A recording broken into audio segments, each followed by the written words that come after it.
UConn Baylor in the Elite Eight, and really tough scene to start things off here in the third quarter. Dee Richards holds up after injuring her leg, a huge loss for Baylor. She did not return. Fourth quarter, UConn taking over. Paige Bueckers hitting the three, as she always does. It was a part of a 19-0 run.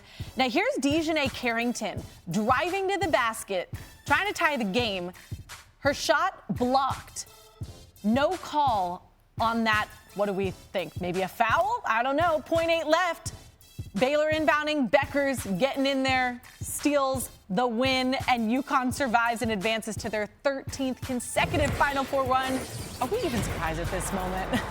Not surprised in the least. And we see LeBron James tweeting about this game here. He's like the rest of us digesting this foul call, which is the point. The winner is exposure, in that LeBron was like all of us watching this game, that so many of us were dialed in at 1 Eastern on ABC when UConn played Iowa this last weekend. There's always been a great product here in the women's game. I'm glad we're getting more opportunities and more big stages to showcase that so people can see what's been there. Nevertheless, loser for me, rooting for the underdog. How many people watched the last seconds of that game, saw the foul, thought it was a foul, knew it wasn't going to be called a foul, and then UConn hanging on? If you are someone that isn't a UConn fan, and more than that, someone that cheers against the powerhouse teams, you hate this, and you dislike UConn even more right now based on what just happened. As someone who grew up in Central Connecticut can confirm. Hey, Holly Rowe, what do you think?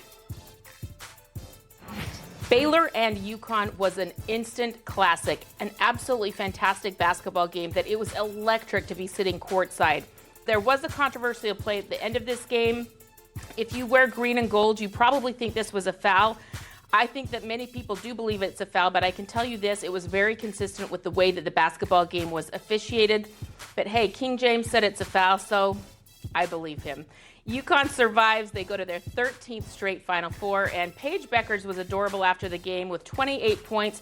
She said it was Karate Kid and Jaden Smith that gave her inspiration to get to the Final Four as a freshman. We're now going around the association, and we are going to associate words with games. This word, Beast Brook. It's not a real word, I just made it up, but 35 points, 14 boards, 21 dimes for Russell Westbrook. Yep, that'll do it.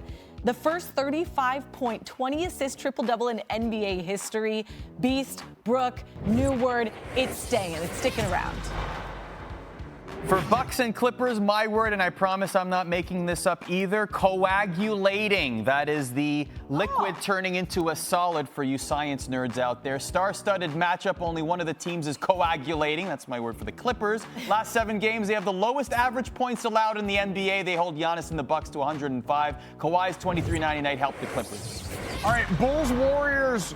Let's go with Curry-diculous for the award. Now, that's not to be concerned with Currylicious definition, make them boys go crazy, which also could apply to this highlight because, I don't know, like, are we surprised by anything Steph does anymore? This guy's insane. No. No, not at all. Currylicious step. The Warriors did. Now we're just going to be singing. That's going to be stuck in my head for the rest of the night now. You're welcome. Let's move away from that. How about some synergy? Yes. Yes. That's a word. And cells. Why we're showing you Zion highlights right now? Well, guess what? Zion will be on SportsNation tomorrow. That's right. Zion Williamson on Wednesday's SportsNation. Oh, by the way, Zion with 28 in this one, and his Pels win 115-109. And that's what I like to call synergy. Ooh, slim thing.